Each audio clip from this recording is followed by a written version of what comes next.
Hey, thanks for joining the Forging the Future Snelling podcast. My name is Bennett, and my guest today is Joe Stecher, the CEO of Third Party International. Joe, thanks for joining the call. Problem. Thanks for having me. Yeah.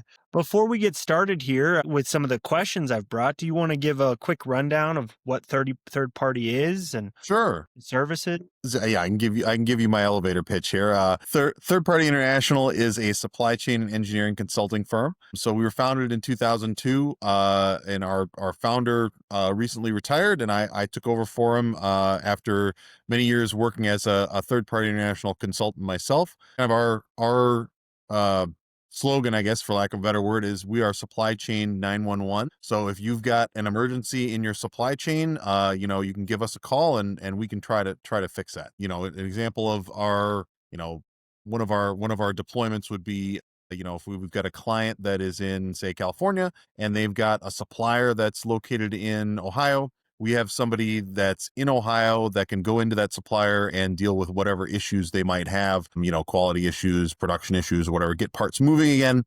and fix that issue and hopefully have a good outcome. Okay, yeah, awesome. So, do you strictly help on like the emergency side of things, or like when things go wrong, or Yeah, that's a good question. So ideally, someone would call us up and say, "Hey, you guys have a lot of good expertise. Would you like to go into the supplier and maybe work ahead of time that this is a critical supplier that we have, they're at or near capacity. Can you go in and help them so that we don't have these problems going forward?" So a lot of our consultants will be, as I say, buzzword compliant. So they've got Six Sigma, black belt, or lean background, or they've done A3 projects, 5S, or 6S, whatever you want to call it these days. We've pretty much got people that have done any sort of improvement activities that you can imagine, and they can go in and try to prevent issues from arising. okay, very interesting. Well, I understand that you started as a consultant for third party, and then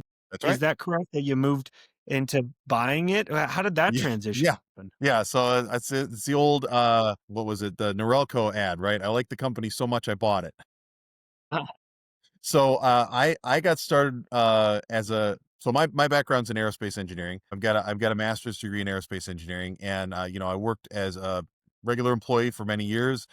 And then my wife is a physician, and at one point we got to the point where we did the math, and it's like, well, she makes more money than I do, and so if I stayed home and took care of the kids, like, with if I could do a little bit of consulting work on the side just to make a little bit of extra money, it would actually kind of break even in terms of being able to pay for childcare and that sort of thing. So I put my shingle out there as a kind of continuous improvement person, and probably about 3 years into that journey, I got a call from a third party gentleman at Third Party International, asking if I wanted to cover the Minnesota area. I'm living in Minneapolis. I still am living in Minneapolis. Asking if I wanted to cover that area, and the rest is kind of history. They brought me on board. I covered a couple of suppliers in this area. Got to know the owner really well, and just developed a good relationship. So okay, definitely.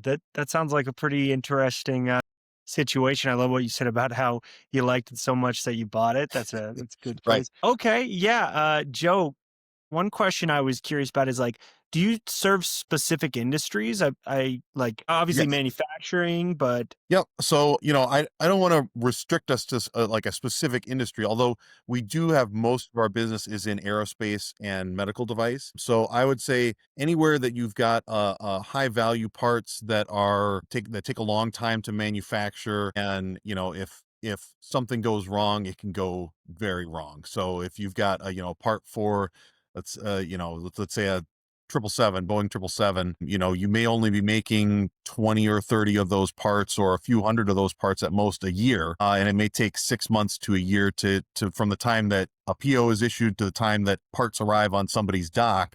It may take over a year for that part to move. So if something goes wrong in the middle, there's a huge amount of income that's riding on that, maybe seemingly insignificant part, holding up the whole plane. So okay, very interesting. Well, this being a hiring podcast, I'm curious what the structure of your company looks like. I understand you have around like 45 consultants across 28 states. I mean, can you tell me a little bit about that national footprint and how it helps Yeah. you solve client issues more Sure. efficiently?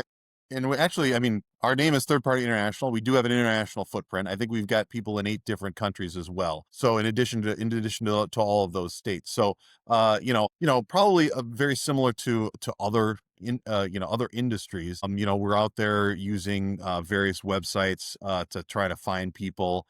Sometimes we'll use our own kind of internal resources to say, hey, do you know somebody? It's not I guess for lack of a better word, it's not rocket science, right? So it's just a matter of putting your jobs out there. We use Indeed quite a bit, LinkedIn quite a bit. I've found that Indeed is great for doing domestic sourcing, and then LinkedIn has been much more valuable for international sourcing of people. Are there any difficulties that you find in managing people across the world?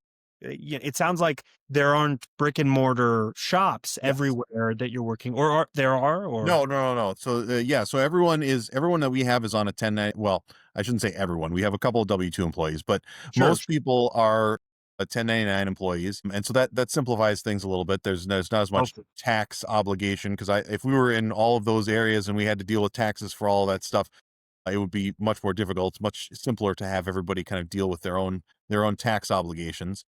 sure.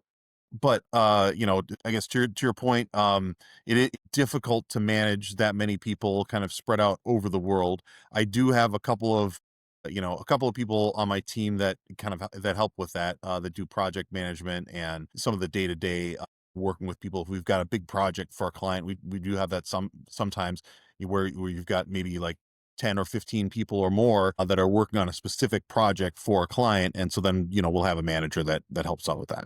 Okay. Okay. Very interesting. Something I was thinking about when reviewing your information was like, I know 2020 was a really tough time for Mm, for supply chain in yep. general. What was that like for you, or were you involved enough at that time to say? Yeah, so I mean, I was with the company at that point, so Okay. I was working as a consultant, so I wasn't there, but obviously I was had a good relationship with the owner, and so we kind of talked about that sort of thing. I know that 2020 was not a terrible year for us. Obviously, there was a lot of supply chain issues, and we kind of shifted gears pretty seamlessly to from working with aerospace parts to start working with medical parts, because there was masks. Like we did some work with some filtration companies. There was also a lot of demand for like respirator parts. So medical device is one of the industries that we work with, and that was very Right. helpful in 2020.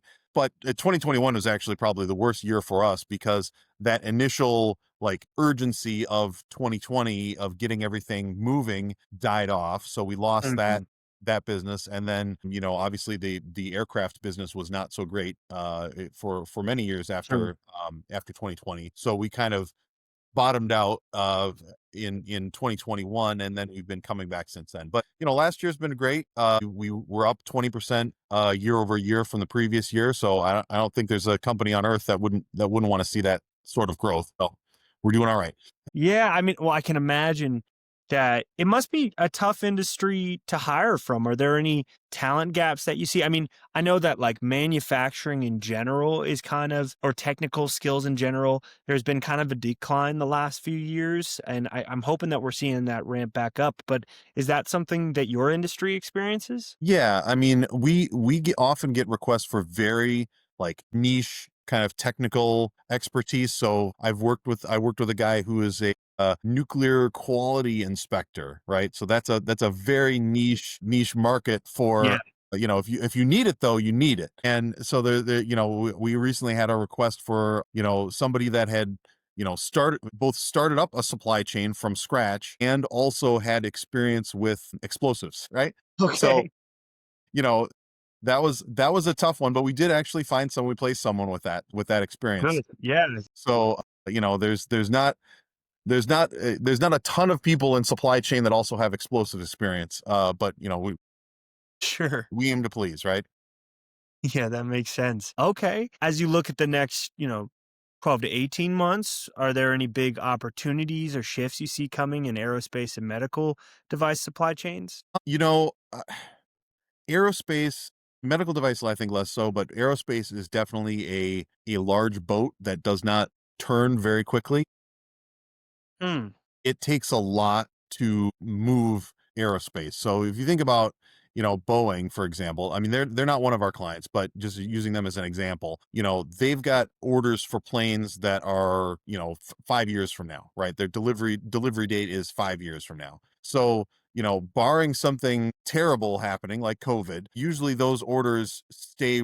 Once you place that order, you've kind of earmarked that money for it. And again, unless something catastrophic happens, you're gonna take delivery of that plane. So, even if the economy as a whole kind of decreases in the next year, 12 to 18 months, the companies that I'm working with are foreseeing maybe 10% growth year over year, um, for their aerospace business.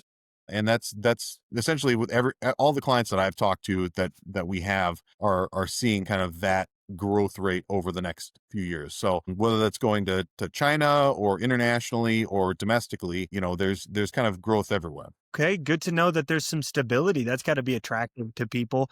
I mean, do people think about that when they're considering the supply chain industry? Like, is that something y'all can sell to potential Uh, candidates that it's very yeah, stable? I mean, having jobs available is definitely a selling a selling point, right? I mean, Sure, sure. in a lot of cases, people are not necessarily desperate for work, but you got bills to pay, so you want to Sure. have steady work. Our for us, we have kind of a very unique kind of work relationship with our clients. So in a lot of cases, the people that we have that are working for us will build almost like a stable of suppliers that they are working with or a stable of clients that they're working with in their area over time. So that may start out as maybe 5 or 10 hours of work a week. So that can be not very attractive to someone who is maybe early in their career or even mid career that wants the 40-hour a week stability. But we have a lot of people who work for us who are retired or semi retired, and also a lot of people who have put their own kind of consulting business together. So we have a lot of some kind of solopreneurs, right, or solo consultants Right. that have a high level of skill and are able to kind of market themselves. And one of the things we do is we just feed them work. So it's very attractive, like basically where I was, right? I mean, I was my own solo consultant. I had my own clients that I was working with, and TPI came along and said, "Hey, if you're in the area that we need people in, if we feed you work, can you cover that?" And I said, "Yep, absolutely." And the rest. That's the sort of flexibility that we want with our consultants, and also our consultants have that flexibility themselves because a lot of Right. times they're setting their own schedule, they're setting their own hours, so that's very attractive to them. Okay, that's super interesting. I would think referrals would be big in your company, in your industry. Is that Yeah. correct? Yep, absolutely. So we can't actually put like ads on if we put ads on TV for third party international, I don't think we get any business that way. So Right. the way I when I took over the company, I kind of picked our founders, Brett Barnes, his brain a little bit, and said, well, let's go through your client list here, and tell me how you got each of these clients, because I wanted to understand, like, well, what's our sales funnel going to look like here? Like, how do we get new clients to come in? And every single one of them was, oh, we knew this person, or we knew that person, or I met this person at a conference. It was always there was a human touch there at every single point. So we were connecting through LinkedIn. We weren't sending out cold emails. We weren't making cold calls. We weren't doing any of that sort of stuff. Like, you Right. know it's very tough these days to break into a business, uh, and make that sale, because there is a wall that gets put up, right? Like, I mean, you and I both do it. Like, I do it myself, right? Like, email goes to spam, right? Come on. Yeah, Anything from someone I don't know goes to spam. totally. Calls go to voicemail. Text messages get reported reported as spam. So Right. Right. I'm no different, right? So how do you get into those businesses and get them the help that ultimately they do need? Because when we go in and we talk to people, they're like, "Oh, this is a great idea. Like, we love this idea. We wish we had known about you 4 or 5 years ago, Right. we had this problem and that problem and this problem, and we weren't able to cover it. There's a demand there. It's just a matter of it's got to come from a trusted source. So usually, I go to a lot of conferences. One of the things that happens sometimes is that some of our TPI people who are very highly skilled will get hired on by either clients or suppliers. And then we've got a man on the inside or a woman on the inside that can feed us work in the future. Are there any other things you'd want to cover in terms of like any advice you'd give to manufacturing CEOs, things you wish they understood about the realities of supply chain right now? I guess there's no shame in asking for help, Yeah, yeah. right? There you go. So I think that and I again this is something that I struggle with is if I don't know something or if I have a problem that I am struggling with or my team is struggling with, Right. a lot of times I won't always ask for help. And so that's something that I'm trying to consciously, fix myself. Totally. And so I know there's a lot of other CEOs and supply chain managers out there that are struggling with problems right now that, they've had for years potentially. And, there's help out there if we're given a chance to help. Was there any websites, specific websites or social medias that you'd want to plug before we bring this conversation to a close? Sure. I mean, you can find us on LinkedIn, third party international, or at thirdparty.biz. That's our kind of location. Probably LinkedIn is best. I'm on LinkedIn all the time, so come connect with me on LinkedIn. We can have a chat, and we can work on problems together. Awesome. Okay. Well, thanks so much for joining the call today. I'll bring this conversation to a close and I hope to talk with you again soon. Yeah, thanks, Bennett. I appreciate talking to you, and hope to talk again soon. Alrighty. Thanks, Joe. Yep, talk to you.